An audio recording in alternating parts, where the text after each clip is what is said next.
moisson est grande, mais il y a peu d'ouvriers. Priez donc le maître de la moisson d'envoyer des ouvriers dans sa moisson. Amen. Agenouillons-nous pour prier avec notre frère Gérald David.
Notre Père qui es aux cieux, notre Sauveur bien-aimé, voici ton peuple agenouillé devant toi ce matin dans ta maison.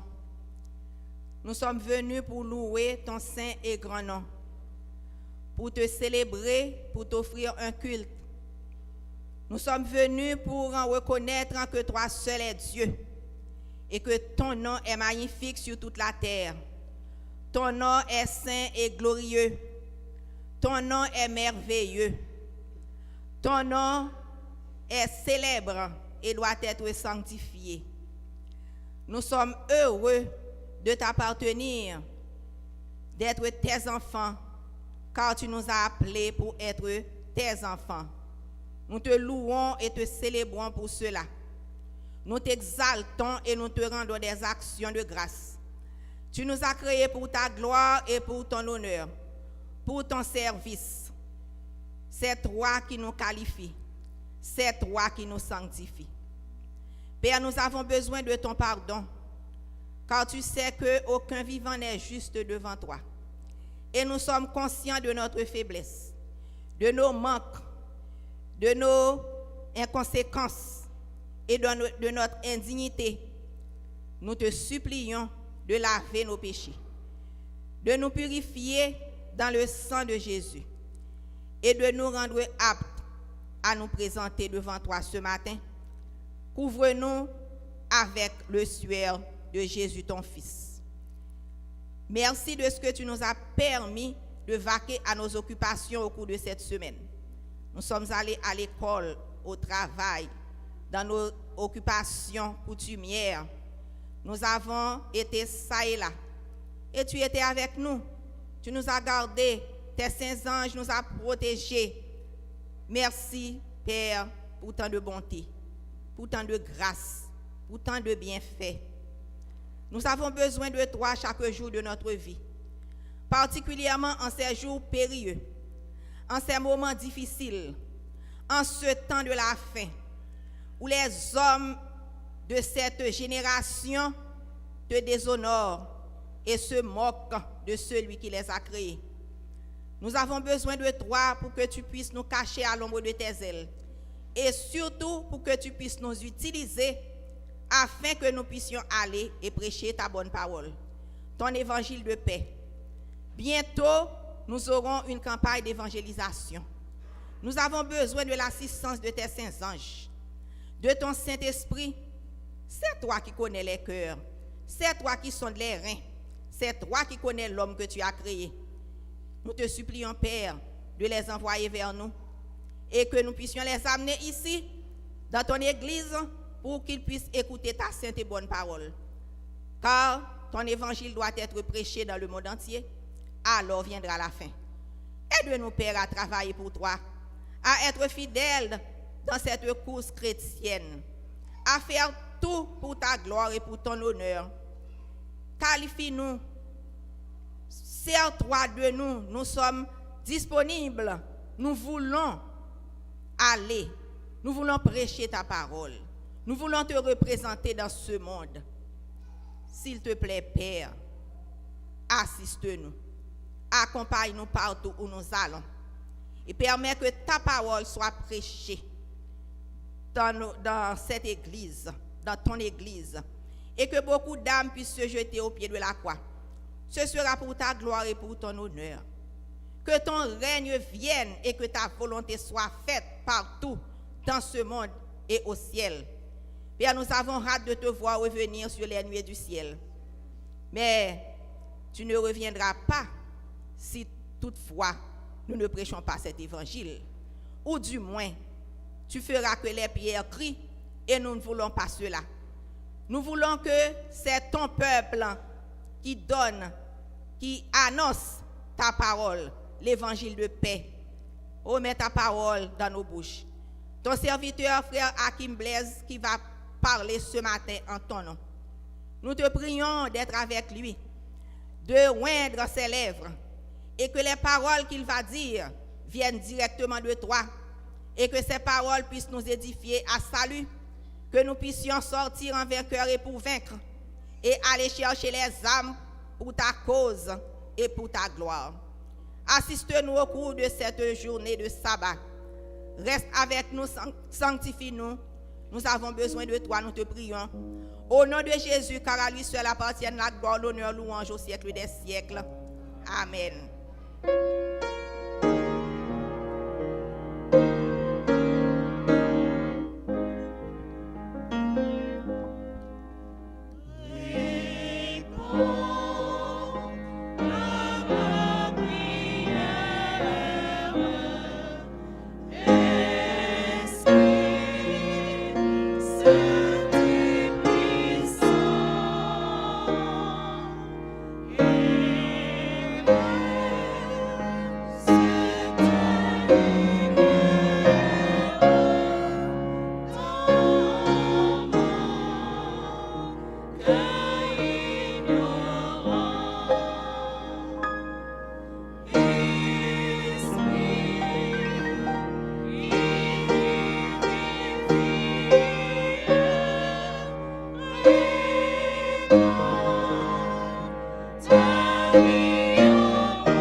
Service de fidélité.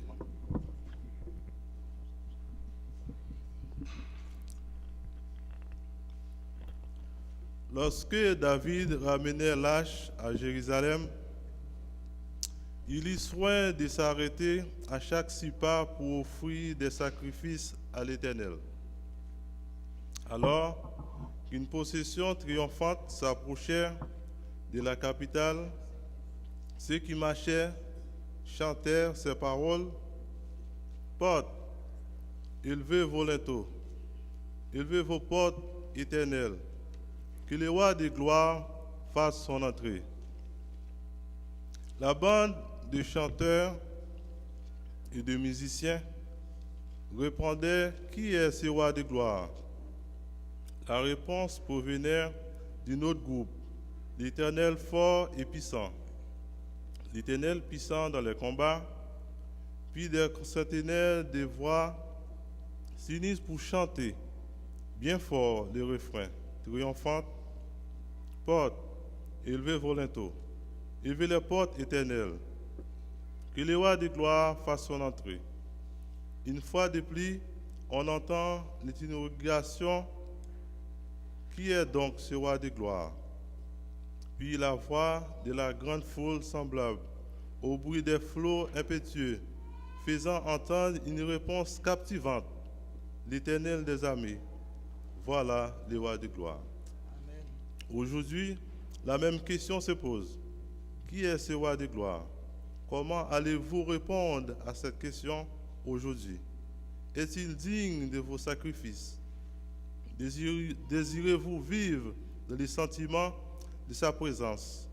Comment partir de notre adoration? Profitons de cet instant pour faire un don à notre roi de gloire. Pendant que les diaconesses vont passer dans les rangs pour accueillir les dîmes et les offrandes, nous chantons sous la direction du groupe de chant. Numéro 190.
Levons-nous pour la prière, s'il vous plaît.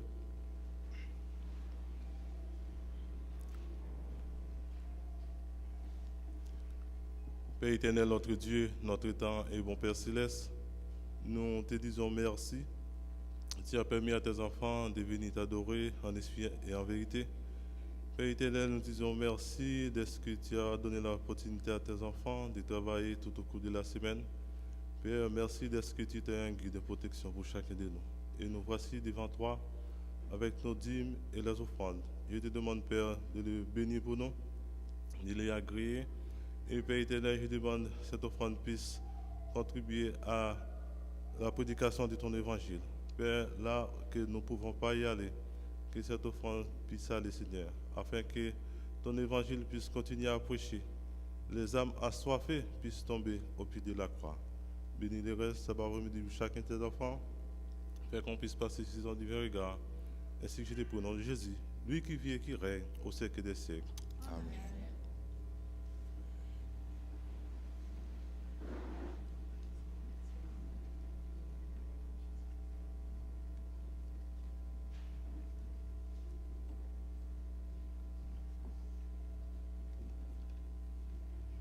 Nous sommes arrivés à notre meilleur moment. C'est le moment qu'on sait qu'on doit saluer nos frères et sœurs et le moment qu'on doit aussi faire des connaissances de nos invités qui sont ici aujourd'hui. Est-ce que nous avons des visiteurs parmi nous, à part les deux noms que je vais citer ici? Est-ce que nous avons d'autres visiteurs? J'ai Rémi Noali. Mettez-vous debout. Amen. Et nous avons Eline Destinée. Amen. Eline Destinée, ce n'est pas une visite encore pour nous. Hein? C'est un visage qu'on reconnaît, qu'on est familier avec. Est-ce qu'il y a d'autres visiteurs qui sont ici aujourd'hui? On aimerait les voir et pour les saluer. Ne vous sentez pas gêné, vous êtes chez vous. Hein? Vous êtes chez vous ici. Hein? Mettez-vous debout, nous voulons vous saluer. Donc, c'est parce que vous sentez déjà à la maison. Je suis bien content. Donc, venez tous les samedis ici. Ça va nous faire plaisir. Et il va y avoir très bientôt un effort d'évangélisation. On vous invite déjà à y participer. Et vous allez voir comment que l'Église est contente que vous êtes ici aujourd'hui avec nous pour adorer. Je demande à tous les membres d'Église de saluer nos visiteurs, s'il vous plaît. Nous vous souhaitons la plus cordiale des bienvenus et parmi nous. Vous pouvez vous rasseoir. Donc, nous allons passer au moment de l'orange, très bientôt, juste avant de le faire. Nous allons demander aussi à frère Florestal de s'avancer tout de suite après pour le chant spécial. Après le chant spécial, ça va être le moment de l'orange. Et tout de suite après le moment de l'orange, nous allons avoir notre laïc, frère Hakim, qui va nous parler. C'est lui que Dieu a choisi aujourd'hui pour nous parler. Donc nous savons que Dieu a un message spécial pour nous à travers de lui. Donc je cède la place à frère Florestal pour le chant spécial. Après nous allons louer avant d'écouter le message. Donc frère Florestal est à nous.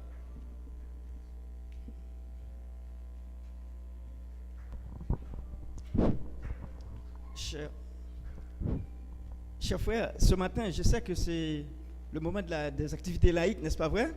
J'ai préparé certains chants. Malheureusement, je suis absent ce matin.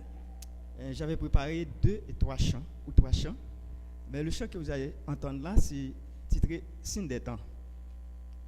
Nous savons que nous vivons dans les derniers jours de l'histoire, n'est-ce pas? Nous devons nous engager à l'œuvre de la prédication des âmes.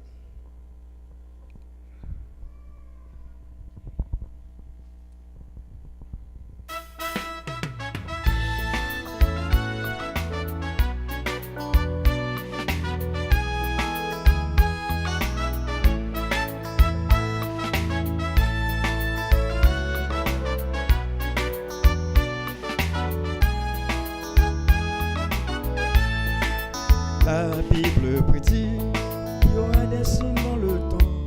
Ceux-ci précéderont le retour de Jésus.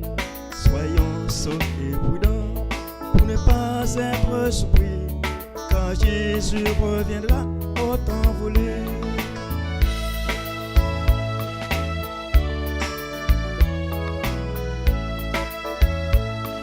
Le signe de son retour sera donc comme un éclair qui part de l'Orient, se montre en Occident. Vous qui lisez la Bible, vous devez faire attention. Le signe de son comme un éclair qui part de l'Orient, se montre en Occident. Vous qui lisez la Bible, vous devez faire attention aux paroles prophétiques de ces livres. Dans le ciel, sur la terre, dans les eaux, il y aura des signes. Le soleil, la lune et les étoiles produiront des signes. Soyons sobres et prudents pour ne pas être surpris quand Jésus reviendra au temps voulu.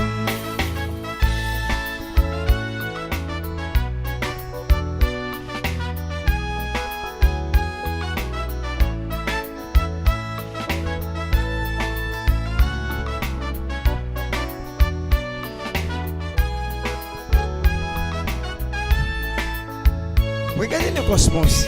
C'est un système bien ordonné, n'est-ce pas? Mais la Bible prédit qu'il apparaîtront des signes qui sont des signes précurseurs, des signes avant-coureurs, des signes qui indiquent que Jésus-Christ est à la porte et son retour est imminent. Alors, vous qui lisez la Bible, faites attention. Dans le temps de Noé, les hommes mangeaient et buvaient, puis ils se mariaient et mariaient leurs enfants, ne se doutèrent de rien, et alors vint le déluge. Ils étaient tous emportés par les eaux.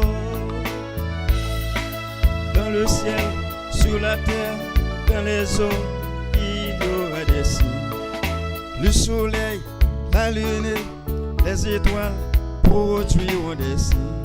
Soyons sobres et prudents pour ne pas être surpris quand Jésus reviendra au temps voulu. Chrétiens, réveillez-vous, ne soyez pas endormis.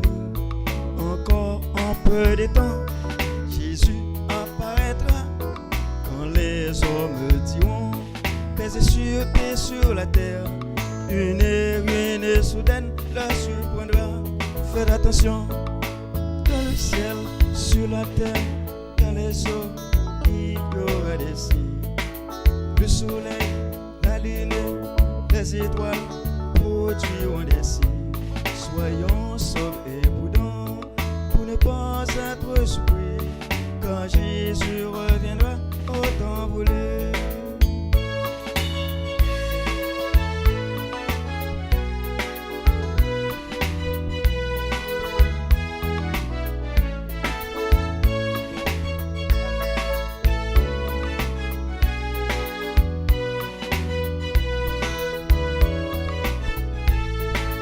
Dans le ciel, sur la terre, dans les eaux, il y aura des signes. Le soleil, la lune, les étoiles produiront des signes. Soyons sobres et prudents pour ne pas être surpris quand Jésus reviendra au temps voulu. Soyons sobres et prudents pour ne pas être surpris quand Jésus reviendra au temps voulu. Faites attention. C'est une réalité.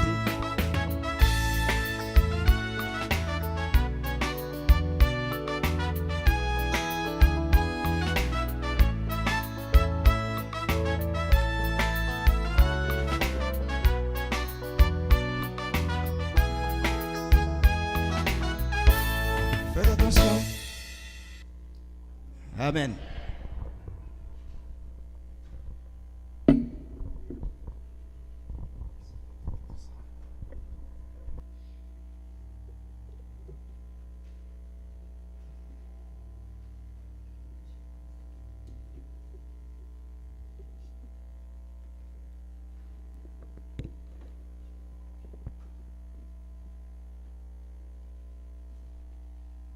Chers frères et sœurs, maintenant c'est le moment de la louange.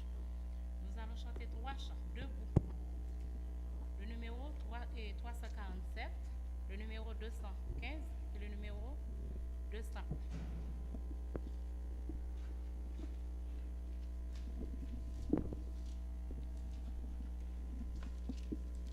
Debout, s'il te plaît. Le numéro 347.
Prédisposer l'orateur du jour, nous allons chanter le numéro 220.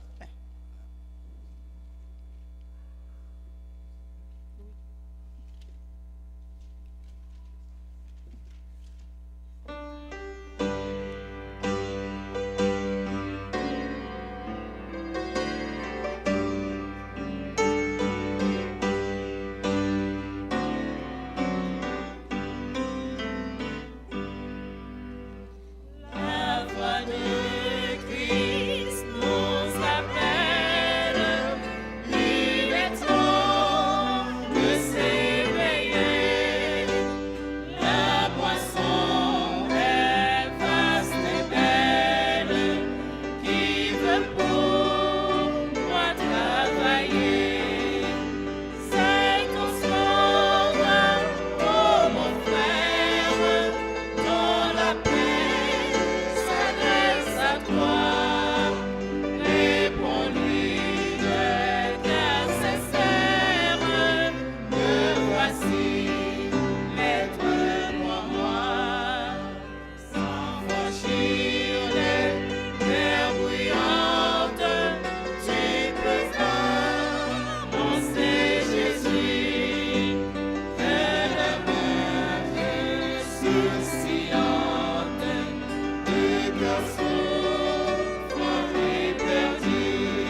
Bonjour chers frères et sœurs. Je voudrais remercier le groupe de chant qui a chanté 3 beaux chants. Ce sont des chants vraiment merveilleux. Je voudrais profiter de l'occasion aussi pour remercier le corps pastoral qui nous donne la possibilité de parler au nom du Seigneur. Donc ce matin, frères et sœurs, vous savez tous, aujourd'hui c'est le sabbat laïque. Malgré nous avons un club laïque ici à l'église, mais notre cahier n'est pas encore rempli de noms. Nous aimerions voir chaque frère et sœur ici habillé en laïque, tous les sabbats laïques. Cela veut dire tous les premiers sabbats du mois. Donc c'est notre souhait. D'ici le mois prochain, nous allons faire plus la promotion pour que nous voyons beaucoup plus de sœurs et de frères habillés comme nous. Ce n'est pas un club spécial, mais c'est un club qui est là pour promouvoir l'évangélisation. Donc n'oubliez pas, chers frères et sœurs, l'église est déjà en campagne. Parce qu'à chaque année, nous savons l'hiver, nous ne travaillons pas. Mais dès que le printemps arrive, il faut faire des plans pour l'évangélisation. Donc nous allons sortir bientôt, dans peu de jours. J'espère que vous allez suivre les consignes. Le ministère personnel seul ne pourrait pas faire le travail. Mais avec vous, nous savons que nous pourrons aller de l'avant. Donc le message que Dieu a pour vous ce matin et a pour moi aussi a pour titre « Suivre les plans de Jésus ».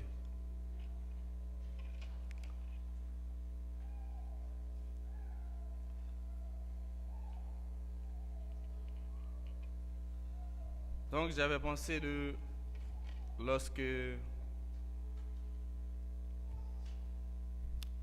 devrais prêcher, j'avais beaucoup de choses dans l'esprit. Je me suis dit, bon, qu'est-ce que j'allais dire? Qu'est-ce que je pourrais dire qui n'est pas déjà dit ici à l'église? Donc, en réfléchissant, j'ai dormi et il y a un sujet qui m'a inspiré. Et c'est ainsi que j'ai commencé, j'ai pris le titre sans même savoir de quoi j'allais parler exactement.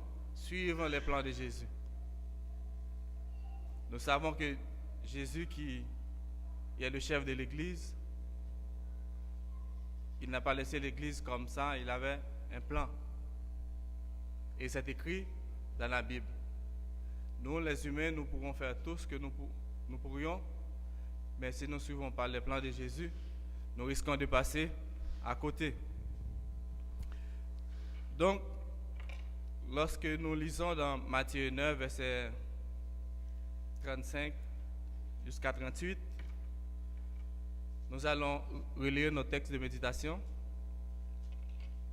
Matthieu 9, verset 35 à 38.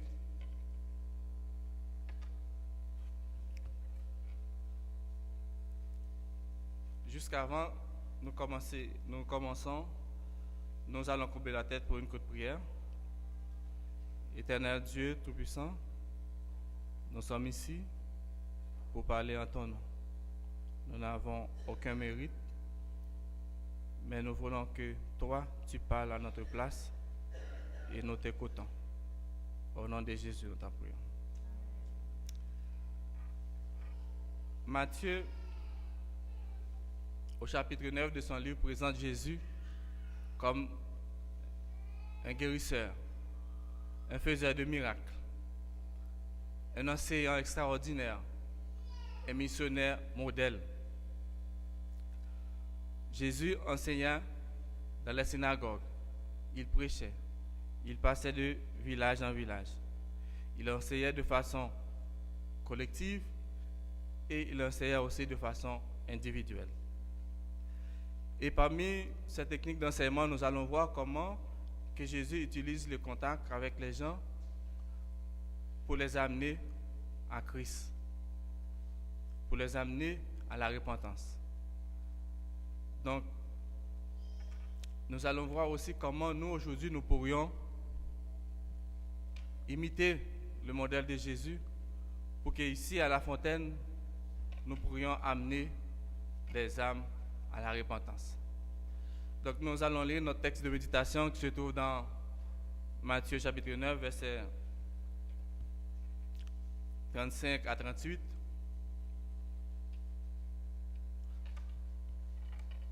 Quelqu'un de l'Assemblée pourrait lire pour moi? Nous lisons.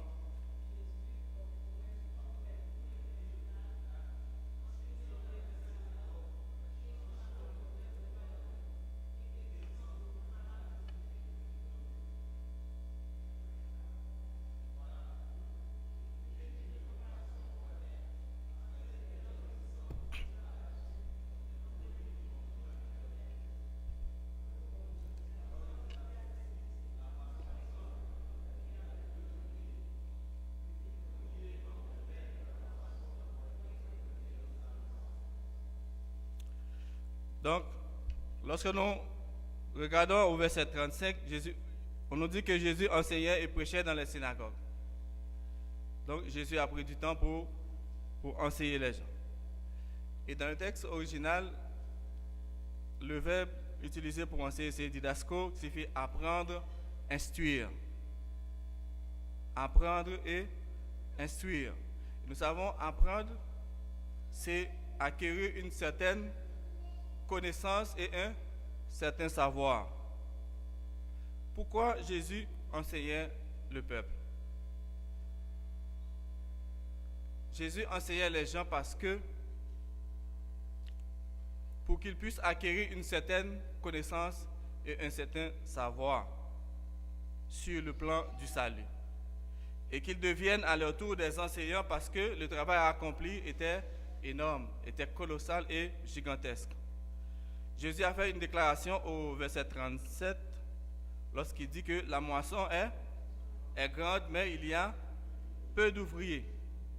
C'est-à-dire, il voulait dire qu'il y avait peu de gens qui étaient aptes, qui avaient une connaissance suffisante pour prêcher la bonne nouvelle du salut venant du ciel.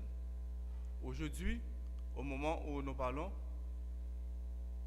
il y a encore peu d'ouvriers. Pourquoi il y a encore peu d'ouvriers? Parce que la moisson est encore plus grande. Frères et sœurs, lorsque nous travaillons pour Dieu, il nous vertit de sa toute puissance pour mener à bien son travail. Matthieu nous dit au Matthieu 10, verset 1er, puis ayant appelé les 12 disciples, il leur donna le pouvoir de chasser les esprits impurs et de guérir toute maladie et toute infirmité. Pour accomplir cette mission, frères et sœurs, les disciples ont dû entrer dans les maisons pour rencontrer les gens, pour les guérir et pour leur parler du Messie venant du ciel.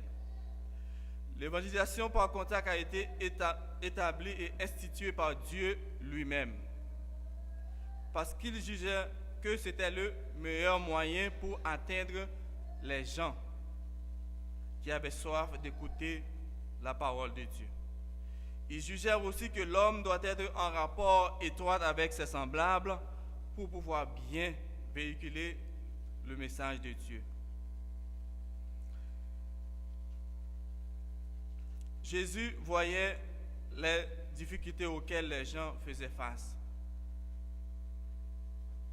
À cette époque-là, c'était pas facile. Le peuple était aux abois. Il y avait une sorte de lutte de classe dans la société même.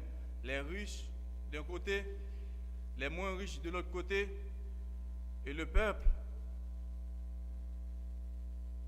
était de notre côté, sans une bonne connaissance de la parole de Dieu. Au verset 36,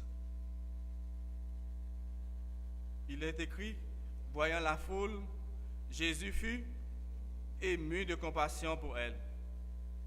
Et le mot grec utilisé est esplaiste, qui signifie fut ému aux entrailles. Le second traduit par compassion, mais c'est plus profond dans le texte original. Jésus fut ému aux entrailles. Il avait une profonde douleur pour le peuple.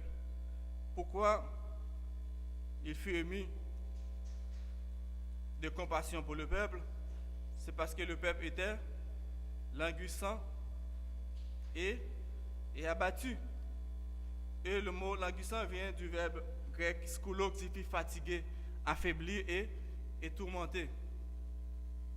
Jésus voyait que le peuple était abattu, c'est-à-dire qu'il était accablé, désespéré et découragé.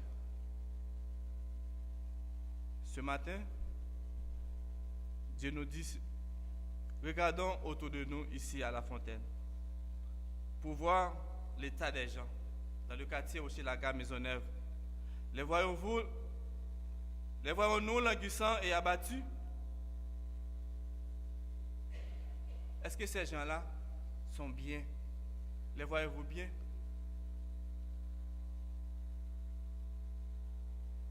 Si ces gens-là ne sont pas bien, s'ils sont désespérés, s'ils sont languissants, Dieu nous invite à aller vers eux pour leur apporter le message du salut de Dieu.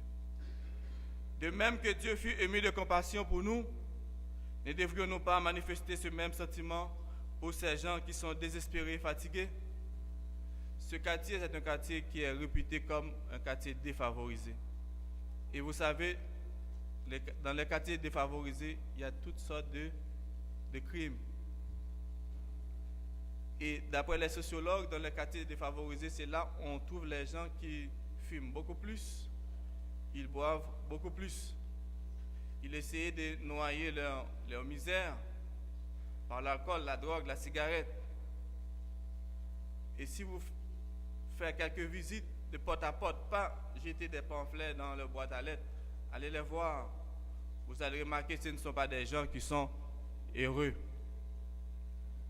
Ellen White écrit dans Évangélisé au chapitre 13, premier paragraphe, « C'est maintenant ou jamais qu'il faut connaître et appliquer les méthodes d'enseignement et suivre l'exemple de Jésus. » C'est-à-dire aller voir les gens.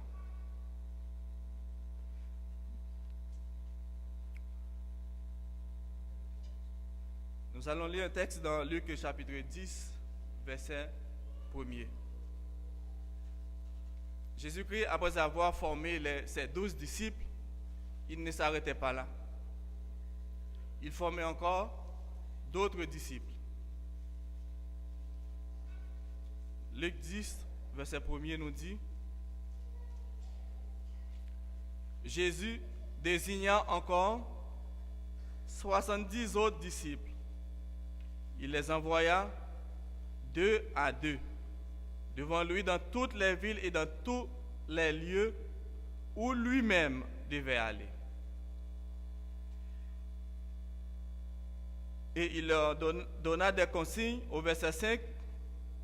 Il leur dit, dans quelque maison où vous entriez, dites d'abord que la paix soit sur cette maison.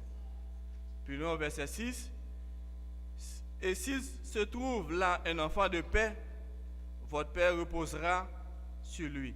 Sinon, elle reviendra à vous. Jésus envoya ses hommes pour annoncer aux gens que le royaume de Dieu s'est approché d'eux. L'évangile du Christ est un évangile de contact et de proximité. Après avoir, frères et sœurs, envoyé les 70 disciples, au verset 17, un peu plus loin, il est dit qu'il revint avec joie. Vous êtes avec moi? Il revint avec joie, en disant, les démons même nous sont soumis en ton nom. Si nous décidons de travailler pour Christ, si nous allons de porte à porte, dans tout le quartier Hochelaga Maisonneuve, nous verrons manifester la gloire de Dieu. Mais pour voir la manifestation de cette gloire, il faut que nous venions nous former, nous nous préparer à son école pour ensuite aller à la recherche de ces âmes perdues. Et je trouve que ce n'est pas par coïncidence que Pasteur Élisée a pris l'initiative de former des gens ici à l'église. Je pense qu'il a été inspiré par Dieu lui-même. Parce que le modèle qu'on a maintenant, ça ne marche pas. Ça ne marche pas ici. Donc, le pasteur est disponible, il est là pour nous former, il suffit de venir. Je connais pas mal de gens qui sont ici. Beaucoup sont mes amis. Lorsqu'il y a des sorties missionnaires, on voit toujours les mêmes visages. Beaucoup ne sont pas là. Peu sont là. Donc, nous aimerions, frères et sœurs, à partir d'aujourd'hui, que nous prenions conscience de notre état, de ce que nous avons à faire. Vous ne travaillez pas pour Pasteur Élisée. Vous ne travaillez pas pour le corps Sénat. Vous ne travaillez pas pour le ministère personnel. Vous travaillez pour Dieu. Et lorsque vous travaillez pour Dieu, la récompense est grande. Vous savez, frères et sœurs, l'histoire de Jonas. Dieu envoya Jonas où ça? À Ninive. Et Jonas ne voulait pas y aller. Pourquoi? Parce qu'à Ninive, c'était juste d'autres peuples.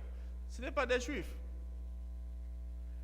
Et lorsque Jonas voulait aller à Tassi, Dieu lui a amené de force à Ninive. Et lorsqu'on lit Jonas 3 jusqu'à 5 à 6, on voit que les gens de Ninive crurent en Dieu, du plus petit jusqu'au plus grand.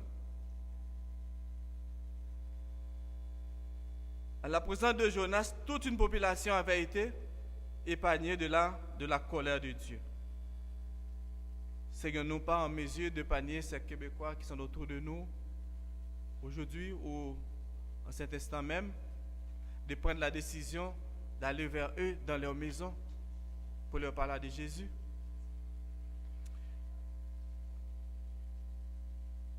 Dieu nous envoie toujours.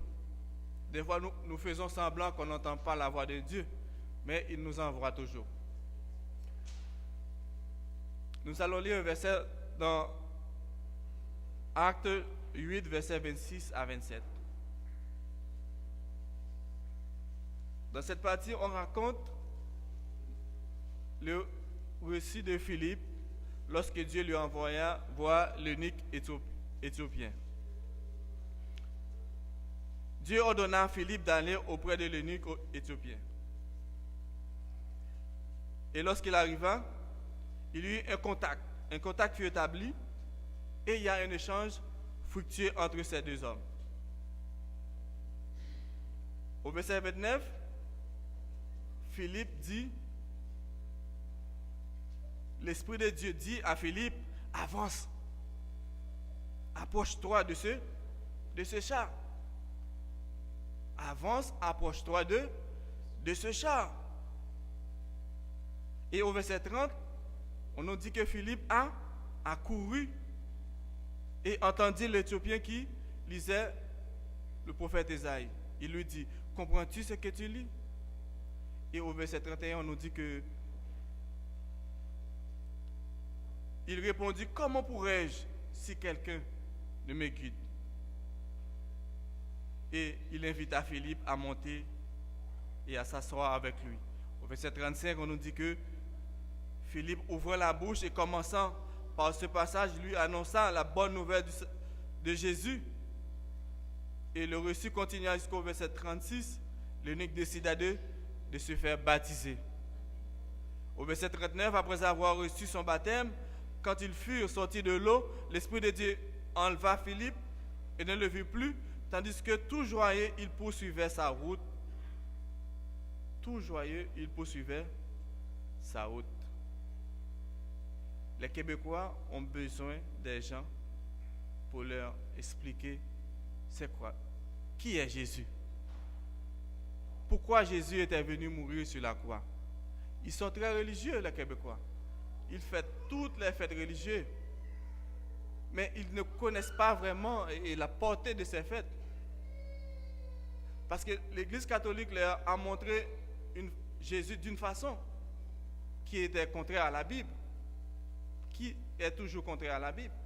Mais Jésus que nous avons ici dans notre Bible, ils ne connaissent pas son rôle, pourquoi il était venu sur la terre. Nous devrions aller voir pour les guider, pour leur montrer pourquoi Jésus était venu. Frères et sœurs, nous voyons au verset 31 comment l'Éthiopien était frustré lorsqu'il ne comprenait pas ce qu'il lisait. Il ne comprenait pas. Il lisait, mais il ne comprenait pas. Il était perdu, confus. Et lorsque Philippe lui expliqua ce qu'il lisait, il était content. Et il a dit, pourquoi il y a de l'eau? Pourquoi je ne pourrais pas me faire baptiser? Donc, frères et sœurs, je pense que cette même nouvelle, cette bonne nouvelle que toi et moi, nous devrions aller porter aux gens. Il faut leur dire que Jésus est mort pour eux. Si vous fêtez la Pâque, c'est parce que Jésus-Christ est mort pour vous. Et qu'est-ce que Jésus attend en retour de vous?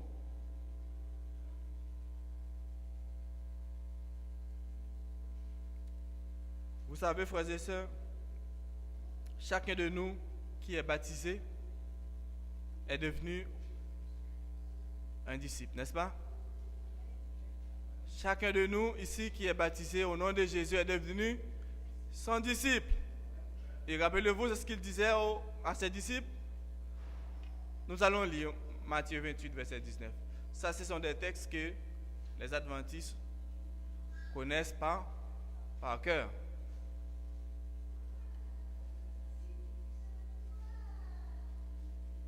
Matthieu 28, verset 19 à 20.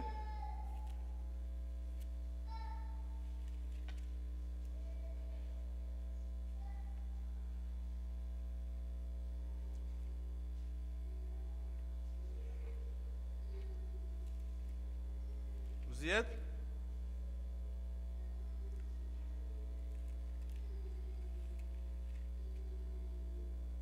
Matthieu 28, verset 19 à 20. Vous lisez pour moi? Quelqu'un dans l'assemblée?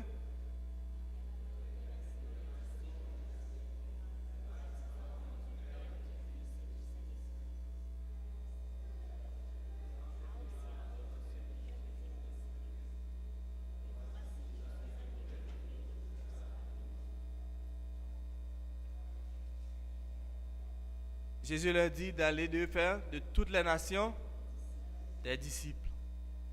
Ça veut dire, disciple signifie élève, faire des élèves, faire des chrétiens et enseigner-leur. Enseignez-leur. Ça veut dire, si on va les enseigner, cela veut dire qu'on va leur donner beaucoup plus de connaissances. Nous allons leur donner un certain savoir. Mais de quel savoir qu'on parle-t-on? La connaissance de Dieu, n'est-ce pas? C'est la connaissance de Dieu. La connaissance de Dieu. Aller faire de toutes les nations des disciples, les baptisant.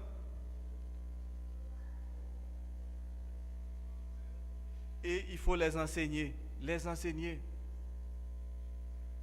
À l'église, nous avons peu de gens qui sont aptes à apporter cette bonne nouvelle aux gens. Vous savez pourquoi? Faute d'enseignement. Il y a toujours un petit groupe qui sont capables d'aller faire des études bibliques. Ils ne sont pas nombreux. On peut les compter sur les doigts. Mais si toute l'église était bien instruit dans la parole de Dieu, cet après-midi, je pourrais dire que on va faire des groupes de 2 par 2 et on va étudier. Et aujourd'hui, on va présenter Jésus. À chaque maison que vous passez, nous allons poser 2-3 questions. Mais l'Église n'est pas prête. Donc, je vous encourage fortement à venir dans les formations de Pasteur Élisée, que Dieu lui a envoyé dans cette Église pour une mission bien déterminée. Dieu voit que nous sommes la plus grande Église, mais nos membres ne sont pas trop qualifiés pour le service. Donc la moisson est grande, est encore plus grande aujourd'hui, mais les ouvriers sont encore peu nombreux. Et c'est vrai que nous dit dans Évangéliser, c'est au chapitre 3, il faut aussi inclure les jeunes dans la prédication. Il faut inclure les jeunes qui sont nés ici. Ils ne sont pas trop jeunes, 14, 15, 16 ans, ils sont capables, on est capable de les bien former pour évangéliser. Il faut utiliser les jeunes. La majorité de nous qui viennent d'Haïti, nous venons avec nos méthodes d'Haïti. Et nos méthodes d'Haïti ne fonctionnent pas ici. Il faut essayer de nous accommoder. Il faut essayer de voir si on pourrait faire des changements dans nos façons de faire. Les jeunes qui sont grandis ici, je pense qu'ils auraient le langage beaucoup plus facile pour nous que nous pour parler aux Québécois, parce qu'ils parlent presque comme eux. J'ai déjà fait des sorties missionnaires avec mon fils Daniel. Lorsqu'on arrive auprès des Québécois, lui il s'en va, pop. Et puis lorsqu'il arrive, il y a déjà son numéro de téléphone, son nom, tout ça facilement. Les jeunes ne sont pas trop petits pour prêcher, pour parler au nom du Seigneur. Il suffit que nous, les adultes, nous prenons notre responsabilité. L'église est pleine de jeunes. Il y a beaucoup de jeunes dans l'église. Il faut juste les canaliser dans l'évangélisation. Et nous verrons, nous qui commençons à vieillir, nous allons rester comme ça, pas trop fatigués, et les jeunes vont travailler. Ce n'est pas normal pour que Pasteur Élisée, en tant que pasteur administrateur, qu'il a 4, 5, 6, 7 études bibliques sous sa responsabilité. C'est parce que l'église ne travaille pas. L'administration seulement prend beaucoup de temps. Avoir des études bibliques encore, c'est beaucoup d'ouvrages. Et en plus, gérer les problèmes des membres à l'église, c'est énorme. Donc nous devrions, en tant que laïcs, en tant que membres d'église, prendre la responsabilité, dire aujourd'hui même que je vais faire ce qu'il faut pour aider l'église à avancer vers l'avant. Donc, frères et sœurs, le fait d'entrer en contact avec une personne pour lui parler de Jésus pourrait apporter un grand changement dans sa vie spirituelle. La Bible nous révèle que Jésus a eu un contact avec Zachée. Et ce que Zachée voulait voir Jésus. Je ne pense pas que Zachée voulait se donner au Seigneur. Mais il voulait seulement voir Jésus, mais il était tellement petit, il ne pouvait pas le voir. Donc il est allé monter sur un sycomore. Et lorsque Jésus lui dit, hâte-toi de descendre, on trouve ce récit dans Luc 19, verset 1 à 10, que nous n'avons pas le temps de lire. Lorsque Jésus lui dit, hâte-toi de descendre, qu'est-ce qui est arrivé? Sa vie a été changée. Jésus lui dit que je demeure chez toi aujourd'hui. Zachée est devenu une nouvelle créature. Il a mis son passé derrière lui. Il partageait ses richesses. Il partageait ses richesses et se rendait le quadruple de tout ce qu'il avait escroqué aux gens. Si on veut réellement, frères et sœurs, travailler pour Christ, travailler pour Jésus, il faut juste respecter ses plans. Il faut juste respecter ses plans.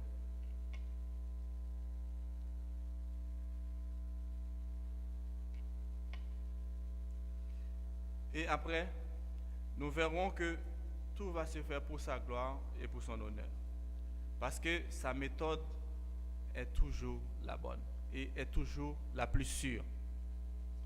Nous pourrions faire tout ce que nous voudrions, mais si nous ne suivons pas la méthode de Jésus, nous risquons de passer à côté.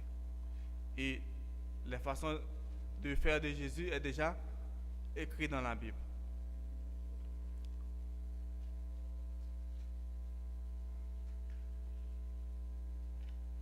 L'autre personnage que nous allons voir, c'est la femme samaritaine. C'est un récit qu'on a expliqué dans Jean 4, versets 3 à 26. Raconte la fameuse rencontre de Jésus avec la femme samaritaine. Jésus savait exactement qu'elle allait venir puiser de l'eau et il attendait à cette heure précise. Mais lors de son entretien, elle voulait porter la discussion sur l'eau qu'on boit. Mais ce qui intéressait Jésus, c'était de lui donner de l'eau vive, la vie éternelle.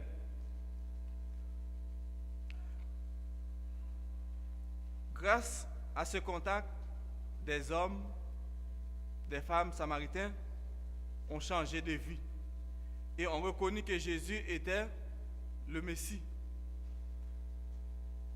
La femme samaritaine avait laissé sa cruche qui symbolisait tout ce qui était de matériel pour devenir une messagère pour Christ. Il avait tout laissé derrière elle, il avait laissé sa cruche pour aller courir dans son village et dire, voilà, j'ai trouvé un homme qui m'a dit tout ce que j'ai fait. Et des hommes et des femmes samaritaines ont dû changer de vie. Je vais lire ce que Ellen White nous a dit dans Évangéliser, premier paragraphe au chapitre 13. Si vous désirez aborder les gens, il vous convient humilier vos cœurs devant Dieu et apprenez à connaître ses plans. En étudiant les méthodes de travail du Christ et à la manière dont il entrait en contact avec le peuple, nous tirerons beaucoup d'enseignements pour notre tâche. Notre souverain maître faisait des plans pour l'accomplissement de son œuvre. Ces plans, il faut vous en inspirer. Nous les voyons se déplacer de lieu en lieu, suivis par des foules avides de l'entendre. Quand il le pouvait, il les attirait de loin des villes surpeuplées et les conduisait vers des endroits paisibles en pleine campagne. Là, il priait avec eux. Il les entretenait des vérités éternelles. Si nous voulons, frères et sœurs, prêcher l'évangile ici à La Fontaine, il faut suivre la façon dont Jésus allait vers les gens pour leur parler. Jésus était capable de parler à tout le monde, les grands, les moyens et les petits. Nous devons nous préparer pour pouvoir rencontrer des gens ici à La Fontaine. Dans ce quartier, il y a toutes sortes de monde. Il y en a qui sont pauvres, il y en a qui ont de l'argent aussi. Il y a qui font partie de la classe moyenne. Il y a des enseignants aussi. Il y a des enseignants à la retraite. Donc, pour parler de la Bible avec ces gens-là, il faut avoir une connaissance, je ne dirais pas maximum, mais une connaissance suffisante pour leur parler de Jésus. Parce qu'il va vous poser des questions. Mais lorsqu'il va vous poser des questions, seriez-vous sage? Si vous pouvez, vous les répondez. Vous les répondez si vous pouvez. Mais si vous ne pouvez pas, dis-leur, je reviendrai avec la réponse pour vous. C'est comme ça on évangélise. On ne connaît pas tout. On n'est pas des théologiens, on n'est pas des docteurs, on n'est pas comme le pasteur Élisée, on n'a pas été formé 4-5 ans pour prêcher l'évangile. Mais on est juste des laïcs, des membres de l'Église, mais il faut avoir une connaissance suffisante pour parler de Jésus. Frères et sœurs, si nous n'allons pas vers ces gens, ils ne viendront pas à nous, car nous avons la preuve, depuis 10 ans que nous sommes ici, il n'y a pas un seul Québécois qui accepte Jésus dans le quartier ici, qui accepte Jésus comme son sauveur personnel. Nous en avons la preuve. Donc, il faut moissonner. Il faut moissonner, car Jésus lui-même, non seulement il a déjà semé, mais il veut maintenant qu'on moissonne. Parce que les gens, ils connaissent déjà le nom de Jésus, n'est-ce pas? Ils connaissent déjà le nom de Jésus. Ils ne savent pas trop quel est le but, pourquoi Jésus était venu mourir, qu'est-ce qu'ils attendent et en retour. Mais ils connaissent quand même Jésus. Donc nous, qu'est-ce que nous devrions faire? C'est aller moissonner. Moissonner, c'est aller cueillir, leur présenter Jésus et leur dire Jésus était mort à cause de vos péchés. Maintenant, il est ressuscité et ensuite, il va revenir. Il faut leur parler de Jésus. Ils ne comprenaient pas, ils ne savent pas si Jésus va revenir. Si tu leur dis que Jésus va revenir, ils vont rire de vous. Parce qu'ils n'ont pas été éduqués comme ça. Mais vous, vous êtes éduqués comme ça. Donc vous devriez aller leur dire que Jésus allait venir. Il faut moissonner, frères et sœurs, car chacun a ses responsabilités dans la vie du Seigneur. Dieu nous a donné chacun ici des dons.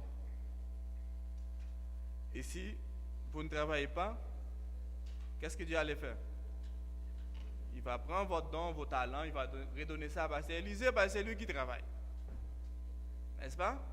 Vous vous souvenez du parabole des dons et des talents? Celui qui avait un seul talent, il la cache très loin. Il dit, ah Seigneur, je connais que tu es un homme sévère, dur. Je cache ton talent pour que je ne perds pas. Et puis Dieu lui a dit que tu es méchant, un serviteur méchant.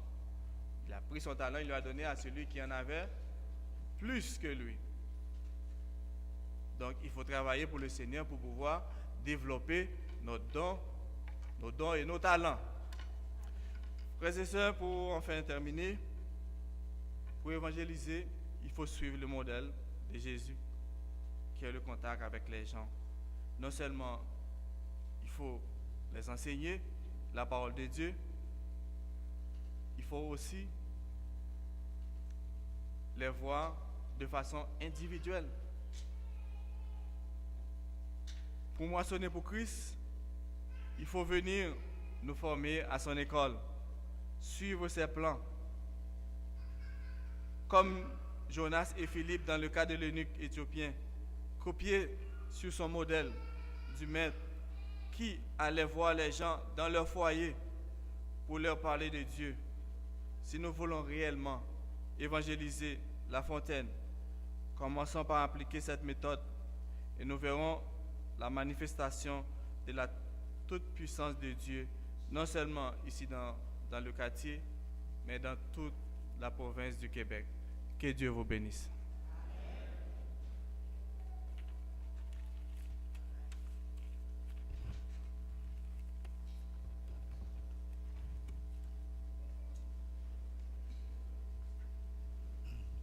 Je crois que le message est clair. Il faut aller partout et prêcher la bonne nouvelle. Donc, comme vous le savez, bientôt il y aura une grande campagne d'évangélisation. Donc, vous devez être prêts pour aller partout, pour sonner les portes, pour leur dire qu'on va avoir une campagne et on va prêcher Jésus qui va retourner très bientôt. Pour mettre fin à notre service de ce matin, je vais vous demander de vous lever et nous allons chanter ensemble le chant trouvé au numéro 212. Et puis, Pasteur Élisée va s'avancer pour la bénédiction.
Notre Dieu, notre Père, te remercions de ce que tu nous as permis de nous retrouver à tes pieds bénis adorables pendant ce culte d'adoration.